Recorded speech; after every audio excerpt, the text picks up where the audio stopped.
Welcome to doctor NYR YouTube channel. आज का जो टॉपिक है वो है मेल रिप्रोडक्टिव सिस्टम का पार्ट सेकंड। लास्ट टाइम पे हमने पढ़ा था टेस्टिस और कुछ इंट्रोडक्शन पढ़ा था मेल रिप्रोडक्टिव सिस्टम के बारे में। आज हम पढ़ेंगे इसका पार्ट सेकंड और ये आता है ह्यूमन रिप्रोडक्शन में, क्लास 12 की बायोलॉजी में। Please take a screenshot. सबसे पहले हम पढ़ेंगे थ्योरी को और लास्ट में इम्पॉर्टेंट होता है इस डायग्राम को समझना। इसको हम लास्ट में एक्सप्लेन करेंगे। सबसे पहले देखेंगे जो मेल रिप्रोडक्टिव सिस्टम जो है, आज हम पढ़ेंगे डक्ट्स के बारे में। डक्ट का काम जो होता है मेल रिप्रोडक्टिव सिस्टम में, ये काम करते हैं, एक तो ट्रांसपोर्ट करते हैं, दूसरा क्या करते हैं, स्पर्म का जो होता है उसका स्टोरेज कर देते हैं। तो इसमें कौन कौन से आते हैं, मैंने इसको क्या लिखा है सीक्वेंस में। एक आता है सेमनीफेरस ट्यूब्यूल्स जो टेस्टिस में होते हैं, जहाँ पे क्या होता है जो स्पर्म जो होते हैं वहाँ पे प्रोड्यूस होते हैं। तो ये एक यहाँ से एक डक्ट आता है, फिर उसके बाद आता है रेटी टेस्टिस। रेटी टेस्टिस के बाद आता है वास एफरेंशिया, इसके बाद आता है एपिडाइमिस और इसके बाद आता है वास रेफरेंस और लास्ट में क्या होता है स्पर्मेटिक कॉर्ड। ये स्पर्मेटिक कॉर्ड क्या होता है, मैंने पिछली वीडियोस में ये सब एक्सप्लेन किए। ये वाले कहाँ पे होते हैं, सेमनीफेरस ट्यूब्यूल्स कहाँ पे होते हैं और एपिडाइमिस जो होता है ये भी मैंने एक्सप्लेन किया है। जो स्पर्मेटिक कॉर्ड जो होता है ये लास्ट जो टेस्टिस में ये सब जो इकट्ठे होके बाहर जो स्पर्म ट्रांसपोर्ट हो जाता है, यहाँ पे जो होता है ये होता है स्पर्मेटिक कॉर्ड। और लास्ट में आते हैं एजैकुलेटरी डक्ट्स और यूरेथ्रा। ये सब जो होते हैं यहाँ से क्या होता है, कभी कभी ये जो स्पर्म जो होता है वो स्टोर भी होता है ये, और मोस्ट टाइम क्या होता है टेस्टिस से बाहर जो होता है स्पर्म ट्रांसपोर्ट हो जाता है। जो स्पर्म जो होता है अगर ये बाहर नहीं निकला, एजैकुलेट नहीं हुआ, तो उस टाइम पे क्या होता है ये टेस्टिस में ही रीएब्जॉर्ब होता है। जो एपिडाइमिस जो होता है तो ये मतलब कॉइल्ड, हाईली टाइटली कॉइल्ड मतलब डक्ट रहता है। इसमें क्या होता है जो स्पर्म जो होता है उसकी मैचुरेशन यहाँ पे होती है। जब हम पढ़ते हैं टेस्टिस में होती है, एपिडाइमिस होता है और इसी तरीके से सेमनीफेरस ट्यूब्यूल्स भी होते हैं जहाँ पे स्पर्म का प्रोडक्शन होता है, लेकिन मैचुरेशन जो होती है वो इसी एपिडाइमिस जो होता है यहाँ पे होता है। और यूरेथ्रा जो होता है, जब हम मेल की बात करते हैं, मेल में क्या होता है यूरेथ्रा काम दो चीज़ों को इकट्ठे वो बाहर एक्सक्रीट करता है। एक वो करता है सीमन, दूसरा करता है यूरिन। तो ये जो यूरेथ्रा जो होता है अगर हम देखेंगे ये ऑरिजिनेट होता है यूरिनरी ब्लैडर से और ये एक्सटेंड होता है बाहर, मतलब बॉडी की बाहर तक थ्रू पेनिस, और जो लास्ट ओपनिंग आती है इस यूरेथ्रा इसको बोलते हैं यूरेथ्रल मेटस। इसके बाद हम पढ़ेंगे मेल एसेसरी ग्लैंड्स। मतलब इनका डायरेक्टली रोल नहीं होता है रिप्रोडक्शन में, लेकिन बहुत इंपॉर्टेंट रोल होता है, इनडायरेक्टली इनका रोल होता है। इनका काम क्या होता है इन एसेसरी ग्लैंड्स का, ये सिक्रीट करते हैं मोस्ट ऑफ द लिक्विड। जो सीमन में अभी हम पढ़ेंगे सीमन, और क्या होता है सीमन में जो मतलब जितना भी लिक्विड होता है इसका ज़्यादा मोस्ट पार्ट जो होता है वो यही एसेसरी ग्लैंड्स प्रोड्यूस कर देते हैं। तो ये क्या करते हैं, इनका जो सबका इनका जो सिक्रेशन या लिक्विड होता है, तीन तरह के ग्लैंड्स होते हैं।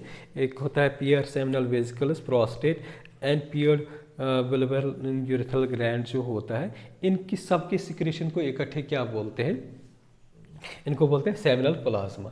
और ये जो सेमिनल प्लाज्मा जो होता है ये रिच होता है फ्रैक्टोज में, और दूसरा क्या होता है कैल्शियम और सर्टेन एंजाइम्स। अभी फ्रैक्टोज क्यों होता है इनके सिक्रेशन में, क्योंकि जब स्पर्म जो होता है जब वो ट्रांसपोर्ट करता है from testis towards the vagina, तो वहाँ पे क्या होता है उसको एनर्जी लगती है। तो एनर्जी क्या होता है, ये जो कार्बन सोर्स जो होता है फ्रैक्टोज, जिस तरीके से ग्लूकोज होता है इसी तरीके से फ्रैक्टोज होता है, तो ये इसको एनर्जी प्रोवाइड करता है। कभी क्या होता है कैल्शियम भी होता है, तो मूवमेंट के लिए जो होता है कैल्शियम का बहुत रोल होता है, मतलब इसके चलने के लिए। और कुछ एंजाइम्स होते हैं, तो ये एंजाइम्स क्या करते हैं, इसको कभी कभी जो होते हैं ना बाहर कुछ चीज़ों से इसको बचाते हैं। तो अब हम पढ़ेंगे कौन कौन से ग्लैंड्स होते हैं। पियर्ड मतलब दो सेमिनल वेसिकल्स होते हैं, तो ये अगर हम देखेंगे, मैंने शार्ट में सेमिनल वेसिकल उसको SV लिखा है। जो फ्लूइड जो होता है सेमिनल वेसिकल का, अगर हम सेमन में देखेंगे, सीमन जो होता है उसमें 60% का इनका सिक्रीशन होता है। तो ये क्या काम करता है, एक तो ये सिक्रेट करता है फ्लूइड, दूसरा क्या करता है, दूसरा जो होता है वो होता है प्रोस्टेट। प्रोस्टेट एक ही होता है, ये 20% जो होता है सीमन में लिक्विड, उस लिक्विड में 20% जो प्रोस्टेट का जो लिक्विड होता है वो होता है। तो ये जो प्रोस्टेट जो होता है, जो सेमन जो होता है उसमें इनबॉर्न नेचुरली प्रोड्यूस्ड बैक्टीरिया होता है, जैसे वो मतलब स्पर्म को नुकसान पहुंचाते। तो ये जो प्रोस्टेट जो होता है इसमें कुछ एंटीबैक्टीरियल, एंटीबायोटिक्स या एंटीबैक्टीरियल एंजाइम्स होते हैं या प्रोटीन्स होते हैं, वो इनबॉर्न जो होते हैं इनबॉर्न बैक्टीरिया को किल कर देते हैं। लास्ट वाला जो होता है, 2 बल्बोयूरेथ्रल ग्लैंड होते हैं, तो ये क्या सिक्रेट करते हैं, म्यूकस सिक्रेट करते हैं, जो पेनिस को लिब्रिकेशन में हेल्प कर देते हैं। इसके बाद हम देखेंगे सीमन क्या होता है। देखो सीमन सिंपली कुछ नहीं होता है, एक तो ये जो हमने पढ़ा है एक्सेसरी ग्लैंड्स, एक्सेसरी ग्लैंड्स की सिक्रेशन प्लस स्पर्म को कलेक्टिवली क्या हम बोलते हैं, इसी को बोलते हैं सीमन। तो ये जो सीमन जो होता है अगर हम देखेंगे, इनका जो pH जो होता है अल्कलाइन pH होना चाहिए। एसिडिक pH में क्या होता है, वो स्पर्म को डैमेज कर देता है। इनका जो pH होता है 7.2 से लेके 7.7। जो प्रोस्टेटिक सिक्रेशन जो होती है इसमें, जब हमने पढ़ा था एक्सेसरी ग्लैंड जो होते हैं इसमें प्रोस्टेट की सिक्रेशन भी होती है, जो लगभग कितना होता है 25% होता है। तो अगर हम देखेंगे सीमन जो होता है ना मिल्की होता है, वाइट वाइट दिखता है, तो वो जो वाइट अपीयरेंस जो होता है इस सीमन का, वो इस प्रोस्टेट सिक्रेशन से होता है, इसकी वजह से होता है। और दूसरा क्या होता है, स्टिकी नेचर, मतलब चिपचिपाहट होती है इसमें सीमन में। तो वो चिपचिपाहट जो होते हैं, स्टिकी नेचर जो होता है इस सीमन में, वो क्यों होता है, जो बल्बोयूरेथ्रल ग्लैंड जो होता है और जो सेमिनल वेसिकल की सिक्रेशन जो होता है उसकी वजह से होता है। मतलब हमें यहाँ पे 2 चीज़ें समझनी, एक होता है वाइट नेचर जो होता है वो इस प्रोस्टेट सिक्रेशन से होता है, और जो मतलब दूसरा जो होता है मतलब इसका क्या बोलते हैं इसको, मतलब स्टिकी नेचर जो होता है इसका सीमन का, वो इस बल्बोयूरेथ्रल और सेमिनल वेसिकल की वजह से होता है। जैसे ये इजैकुलेट होता है सीमन, तो ये क्या होता है, जैसे मतलब पेनिस से बाहर निकलेगा, टेस्टिस से बाहर, फिर पेनिस के बाहर इजैकुलेट हो जाएगा, निकलेगा बाहर। तो ये क्या होता है, ये जल्दी से कोगुलेट हो जाता है। जिस तरीके से ब्लड कोगुलेट होता है इसी तरीके से ये जो सीमन जो होता है ये कोगुलेट होता है। तो कितना टाइम लगता है इसको कोगुलेट होने में, 5 मिनट, 5 मिनट्स लगभग ये कोगुलेट होने में देता है। इसके बाद हम पढ़ेंगे मेल और रिप्रोडक्टिव सिस्टम का, वो होता है पेनिस। जैसे लास्ट वीडियो में मैंने देखा है, हमने मतलब डिस्कस किया था, जो पेनिस होता है सपोर्टिंग ऑर्गन रहता है इसमें। इसमें क्या होता है, यूरिथ्रा रहता है, ये दोनों का काम करता है, पसेज ऑफ सीमन और एक्सक्रीशन ऑफ यूरिन। इसमें 3 पार्ट्स रहते हैं, body, glands, penis and root. ये जो ग्लैंड्स जो होता है डिस्टल एंड होता है पेनिस का, अभी हम इसको अच्छे से एक्सप्लेन कर देंगे। और ये कवर्ड होता है 4 स्किन से। इंसर्शन ऑफ, जब वजाना के अंदर जो पेनिस चला जाएगा उसको बोलते हैं इंटरकोरस या coitus. Powerful release of semen जब हो जाएगा, मतलब बहुत पावरफुल रिलीज जब पेनिस से निकलेगा, उस प्रोसेस को बोलते हैं, उसको बोलते हैं इजैकुलेशन।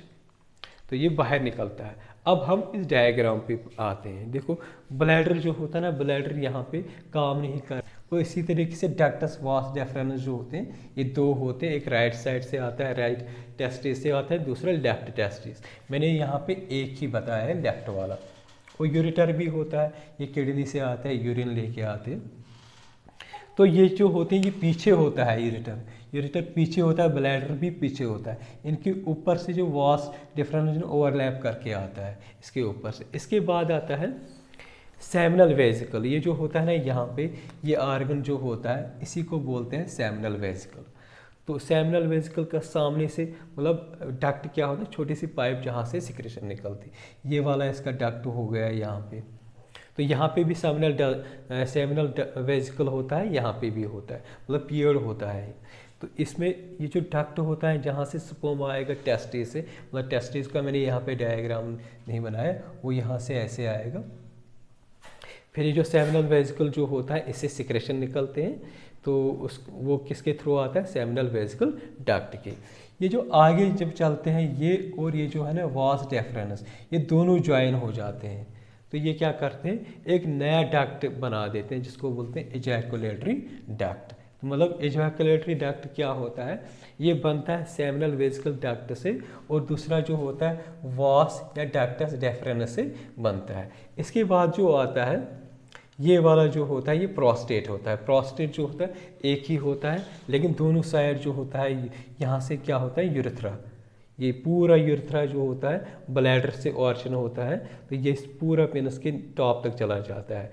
तो ये जो होता है प्रोस्टेट, इसके दोनों साइड आता है, और दो होते हैं बल्बो यूरेथ्रल ग्लैंड्स, और इसको कॉपर्स ग्लैंड्स भी बोलते हैं कभी कभी दूसरे नाम से। तो ये आ गया पेनिस। पेनिस का ये वाला पार्ट जो होता है इसको बोलते हैं रूट, ये बॉडी होती है, और इसके अंदर से जो होता है यूरेथ्रा, और यूरेथ्रा के लास्ट में एक ओपनिंग होती है जिसको यहाँ पे हमने बोला था यूरेथ्रल मेटस। और ये जो होता है यहाँ पे एक सेकंड फोल्ड होता है जिसको बोलते हैं फोरसिकन, या उसको बोलते हैं प्रीफ्यूज भी कभी कभी। तो ये जो प्रोस्टेट जो होता है यहाँ मतलब दोनों साइड होता है, इस तरीके से जो होता है ये यूरिनरी ब्लैडर जो होता है पीछे होता है, और इसके पूरे डक्ट जो ऊपर से आते हैं, और यहाँ से पूरा जो है टेस्टिस से ट्रांसपोर्ट हो जाता है स्पर्म और बाहर निकलता है इस पेनिस से। नेक्स्ट वीडियो में हम पढ़ेंगे फीमेल रिप्रोडक्टिव ऑर्गन्स। अगर आप लोगों को हमारा ये वीडियो अच्छा लगा होगा, प्लीज़ इस चैनल को सब्सक्राइब कर दीजिएगा, वीडियो को लाइक एंड शेयर कर दीजिएगा। Thank you.